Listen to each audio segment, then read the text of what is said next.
In your headlines, the Environmental Health Department advises residents on proper procedures for disposal. Honorable Rachel Taylor says she understood the assignment. And the Graceway Community's Earth Day 2022 art competition is now open to all children.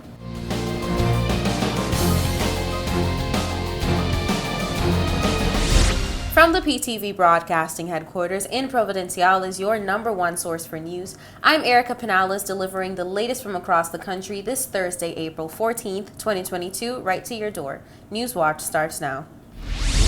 On April 12, 2022, the Ministry of Education held a press conference addressing TCI's National Education Assistance Policy, with Honorable Taylor reminding that it is her government's pledge to prioritize human capital development. We bring you the details. The decision to grant free access to education through the community college was a strategic move, as Honorable Taylor, Minister of Education, previously stated. As a vast and ever-rewarding ministry, I understood the assignment. I have a visionary blueprint that was clearly articulated to my executive and supporting teams. And I will go beyond and above to ensure that our collective interests are represented in cabinet and indeed in the House of Assembly. As Honorable Taylor is seemingly very passionate about her ministry, she stated that she will continue to represent the public's best interest and the need for financial resources to facilitate the accomplishment of her ministry's national goals and objectives. In 1962, Malcolm X articulated, "Education is the passport to the future, for tomorrow belongs to those who prepare for it today." I have a better understanding of the machinery of government. I am relentless in my pursuit to ensure that quality education is complemented with other quality experiences geared towards holistically improving the lives of our people. The launch, I must say, Turks and Caicos, of the National Youth Policy is geared towards promoting youth centricism to ultimately reduce the incidence of gang and drug culture among young adults by providing a range of activities and training. Honorable Taylor thanked the governor as well as the police force, who have been working along with the Department of Sports and Youth in the process of implementing the fourth pillar of the youth policy. And that pillar speaks to creating safe spaces, peaceful communities, and environments. You will be hearing from us very shortly. I also want to take this opportunity to thank all those members from the community who have accepted the opportunity to work as a part of our working group for the youth policy in an effort for us to ensure that it is implemented effectively. Honorable Taylor jokingly revealed that she's starting to love the sound of TVAT, which is a program geared towards actualizing ambitions. Begin to reimagine your possibilities with TVAT skills training and certification geared towards your needs and using your God-given talents to elevate your lives and secure a better future. My people, opportunities are available and we will continue to work diligently to further bridge the gaps. And I encourage all to take advantage of these opportunities and to be God-intended. Be the upstanding and resolute citizens that these Turks and Caicos Islands so need. In closing, Honorable Taylor cited Easter as the perfect example to follow, as Easter is seen as a time in which the inevitability of death was turned into the invincibility of life. In closing, let's use the example that Christ left for us on earth by living with purpose, passion, and determination.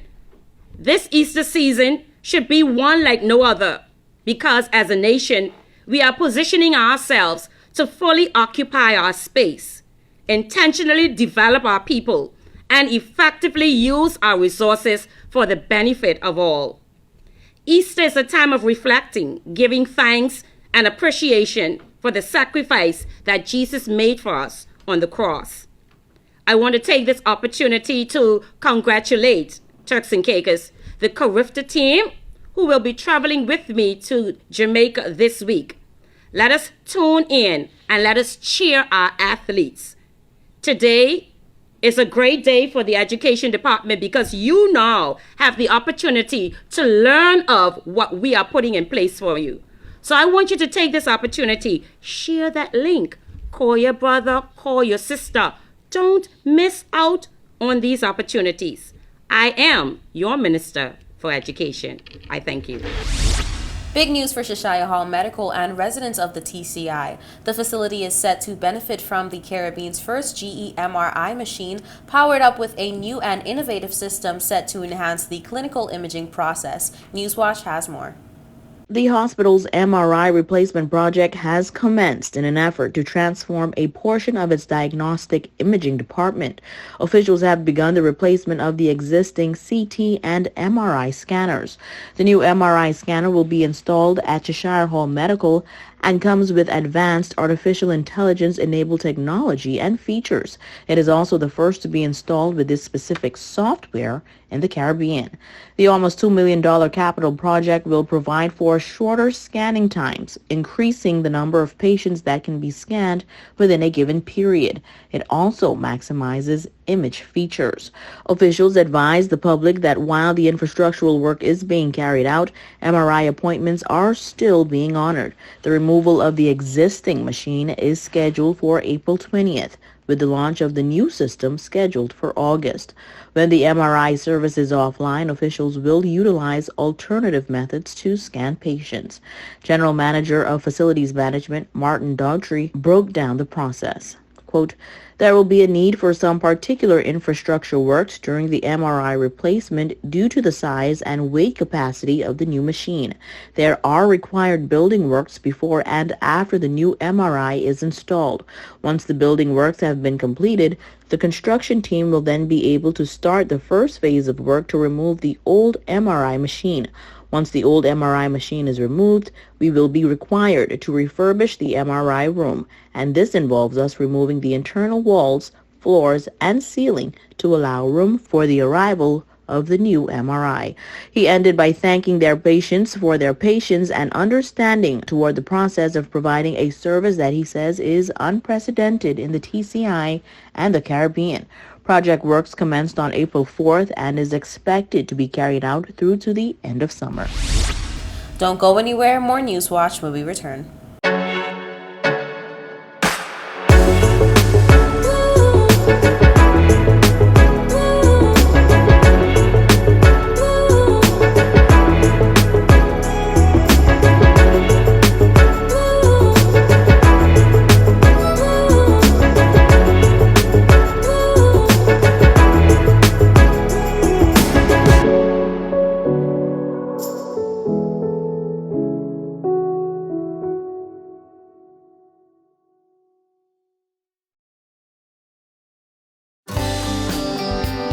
This is a reminder that all PTV service accounts are due on the first day of each month.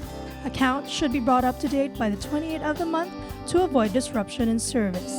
Payments may be made on our office at Stubbs Diamond Plaza, Providenciales, Mides Plaza, North Caicos, and Airport Road in South Caicos. Payments may also be made online using Scotiabank, CIBC First Caribbean Bank, and Royal Bank of Canada. Please allow 3 business days for online payments to be processed. We thank you for your cooperation.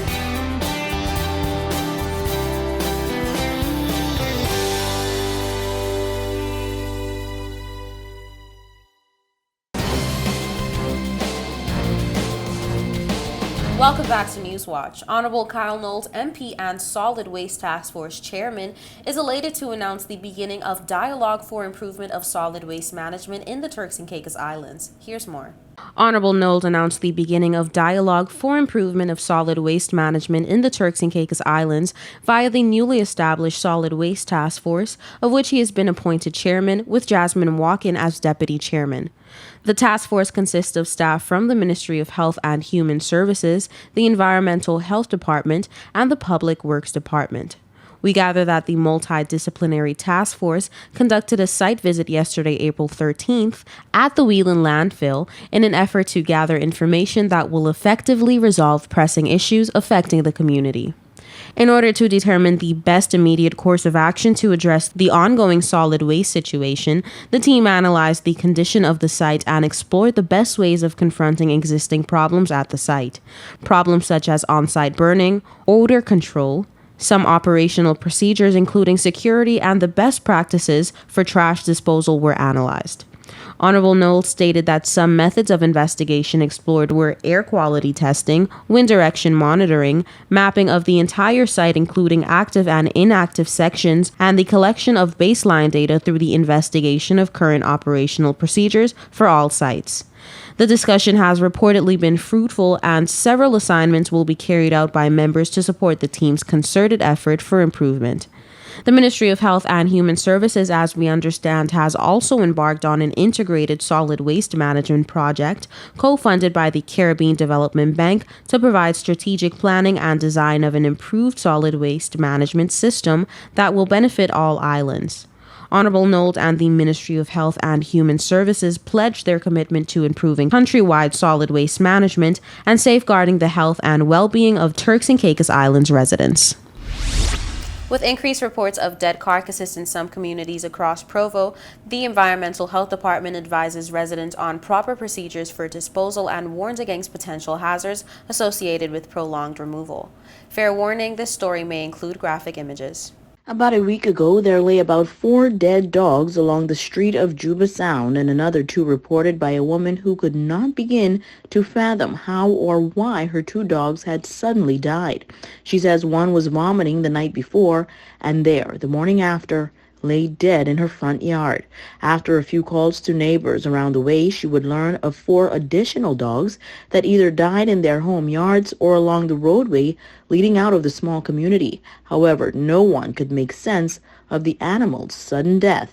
One thing was for certain, though: the animals' bodies needed to be disposed of, and rather quickly, as the heat of the day would result in a rapid and advanced state of decomposition. Environmental health officials say it is important for persons to report sightings of carcasses in their areas in a timely manner, so as to allow collectors the time to properly dispose of the dead animals before it becomes a health hazard.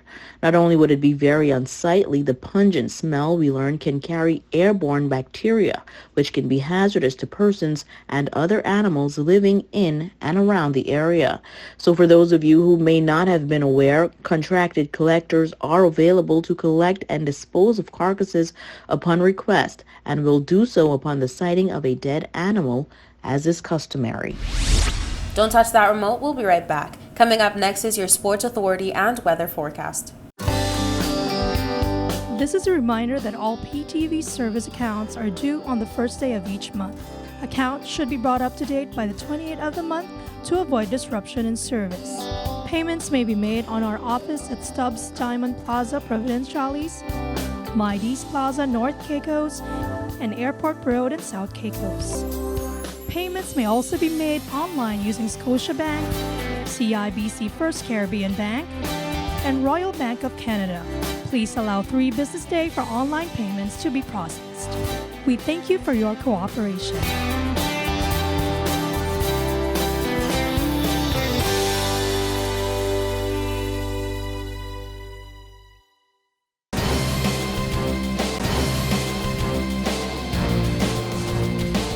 Welcome back to Newswatch. Here's the latest in your sports authority and weather forecast.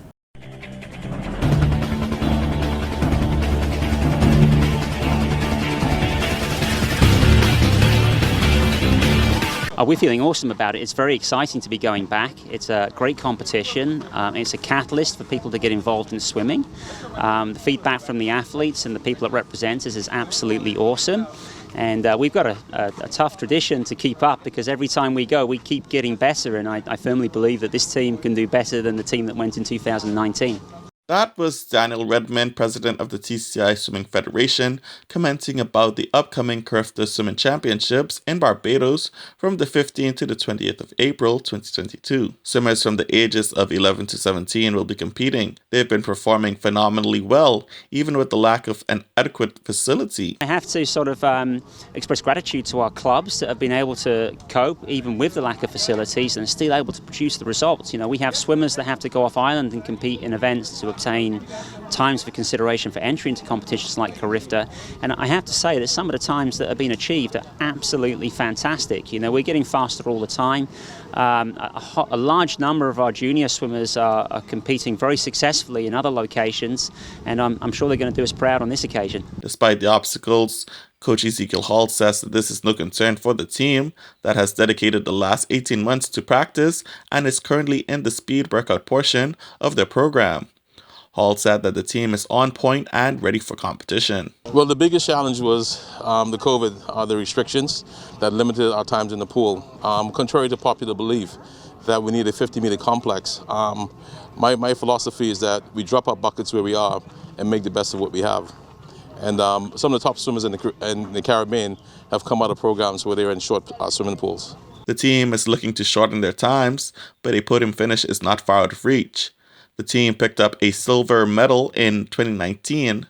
The kids are already settling in and preparing in Barbados, but last week we got to see how they were feeling in the lead up to the games. I'm a bit anxious, but you can't let the anxiousness get to you, so I'm hopefully, with God by my side, that I'll do well this year and hopefully bring back a medal for the country. If not, maybe a personal best is just as good.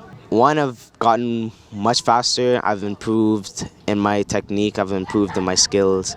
I've honed in some of my skills, and I've really tried my best to get better at this sport. Honorable Rachel Taylor saw the team off yesterday and said, quote, "Congratulations to our TCI swimming team as they leave for Barbados to compete in the regional Carifta Games." For your Sports Authority, I'm Ali Carvey. Here's your weather forecast for April 15th, 2022. For the nation's capital, Grand Turk, on Friday, partly cloudy skies, high 80, low 75, winds east at 20 to 30 miles per hour. For South Caicos, partly cloudy skies, high 80, low 76, winds east at 20 to 30 miles per hour. For North and Middle Caicos, partly cloudy skies, high 81, low 76, winds east at 15 to 25 miles per hour. For Parrot and Pine Key, partly cloudy skies, high 81, low 75, winds east at 20 to 30 miles per hour. And on Providenciales, partly cloudy skies, high 81, low 75, winds east at 20 to 30 miles per hour. For the nation's capital, Grand Turk, on Saturday, partly cloudy skies, high 81, low 77, winds southeast at 15 to 25 miles per hour. On Sunday, sunshine and clouds mixed, high 81, low 75, winds east-southeast at 10 to 15 miles per hour. On Monday, scattered showers, high 79, low 74, winds east-northeast at 20 to 30 miles per hour. For South Caicos on Saturday, partly cloudy skies, high 82, low 77, winds southeast at 15 to 25 miles per hour. On Sunday, partly cloudy skies, high 81, low 75, winds east-southeast at 10 to 15 miles per hour. On Monday, scattered showers, high 79, low 74, winds east-northeast at 20 to 30 miles per hour. For North and Middle Caicos on Saturday, partly cloudy skies, high 83, low 76, winds southeast at 15 to 25 miles per hour. On Sunday, scattered showers, high 80, low 74, winds east-northeast at 10 to 20 miles per hour. On Monday, scattered showers, high 79, low 74, winds northeast at 20 to 30 miles per hour. For Parrot and Pine Key on Saturday, sunshine and clouds mixed, high 82, low 76, winds southeast at 15 to 25 miles per hour. On Sunday, scattered showers, high 80, low 74, winds northeast at 15 to 25 miles per hour. And on Monday, scattered showers, high 79, low 74, winds northeast at 20 to 30 miles per hour. And on Providenciales on Saturday, sunshine and clouds mixed, high 82, low 74, winds southeast at 15 to 25 miles per hour. On Sunday, scattered showers, high 80, low 74, winds northeast at 15 to 25 miles per hour. And on Monday, scattered showers, high 79, low 74, winds northeast at 20 to 30 miles per hour. Now for your sunrise and sunset. Sunrise 6:30 a.m., sunset 7:09 p.m., and for your high tides and low tides, high tides 7:17 a.m., 7:37 p.m., and low tides 1:09 a.m., 1:21 p.m. And that's it for your weather forecast. We'll be right back with more News Watch.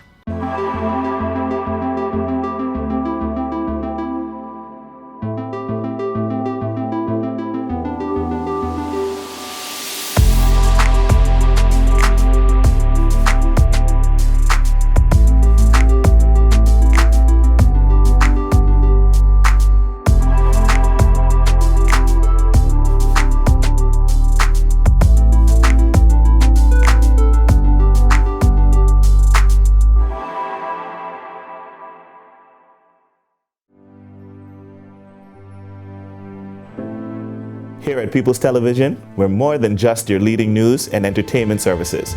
We are spreading the gospel.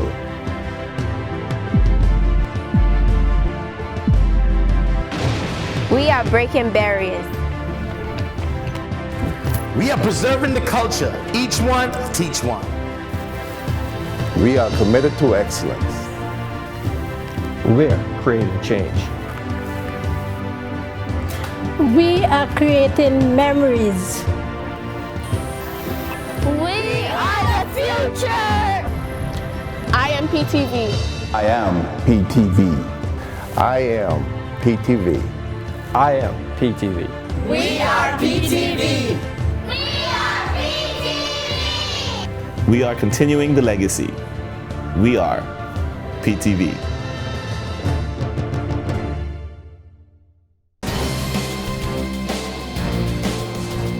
Welcome back to Newswatch. The Graceway Community's Earth Day 2022 art competition is now open to all children 6 to 9 years old of the Turks and Caicos Islands. More in this report. The Earth Day 2022 art competition being hosted by Graceway Communities is now open to all children 6 to 9 years old of the Turks and Caicos Islands. Graceway Communities is hosting the annual Earth Day Farmers Market on Friday, April 22nd, under the global theme Invest in Our Planet. However, we are also focusing on a local theme, safeguarding the wetlands of the Turks and Caicos Islands. Walken explained to Newswatch that at Graceway, they believe in environmental sustainability as well as spreading awareness, which is why they're engaging the future. This year, the Turks and Caicos National Trust was selected as the charity of choice to spread awareness. As part of our Earth Day event, we also launched an art competition where we have invited young artists to create a poster depicting life in the wetlands. The competition is open to all primary school students in the Turks and Caicos Islands, ages 6 to 9. Students may use a variety of media such as watercolor, pen and ink, crayon, and chalk markers. We gather that posters must incorporate creative and original artwork and ideas, and that the poster must illustrate, interpret, and emphasize the theme, wildlife in the wetlands. Posters must be no longer than standard poster board size 18 by 24 and no smaller than 12 by 18. The entry form with your name and school must be placed on the back of the poster. Walken explained that artwork should be clearly labeled with name, contact number, school, and email before submitting. The top 5 art pieces with the most likes will be selected from Facebook subscribers, and the top 3 will be judged by our panelists. Posters will be judged on their artistry, creativity, originality, and their ability to communicate a clear and positive message. An entry form must accompany submissions of posters. All work should be sent to or dropped off at reception at Graceway Supermarkets, IGA, Leeward Highway by April 18, 2022. Top 3 entries will be selected for display at the Earth Day Fair on April 22nd. To encourage young artists to have confidence in their skills, Graceway Supermarkets has come up with a few prizes which you wouldn't want to miss out on. We know that competitions are important to motivate young artists and to help them to develop their creative skills. It also helps with spreading awareness and to encourage that we created amazing prizes to be won. First place prize, an iPad, art supplies, Graceway gift certificate of $250, winning school, Graceway $500 gift certificate, artwork replicated on Graceway Community's limited edition reusable bags, art displayed on in-store advertising board. Second place prize, iPad, art supplies, Graceway gift certificate of $150. Third place prize, an iPad, art supplies, Graceway Supermarkets gift certificate of $100. The work of selected entrants will also be displayed at the Graceway Supermarkets Earth Day Fair. If you're looking for an activity to indulge in on this long weekend, the Aol Empowerment Seminar is going on in South Caicos. The Caribbean Tournament of Champions is happening at the Gustavus Lightburn Sports Center. Good Friday services are being held at most churches. Over on Middle Caicos on April 16th is a fun day at Bambera Beach. Easter Sunday services at most churches on Sunday, and there's a domino tournament at the Turks Head Brewery on April 18th. Enjoy your weekend and have a happy Easter. That brings us to the end of this edition of The Real News. I hate to leave you so soon, but of course, you can join us right back here every weekday at 6:30 p.m. and tap into our social media platforms at www.ptv8tci.com. I'm Erica Pinales, keeping you informed, updated, and affiliated. Until next time.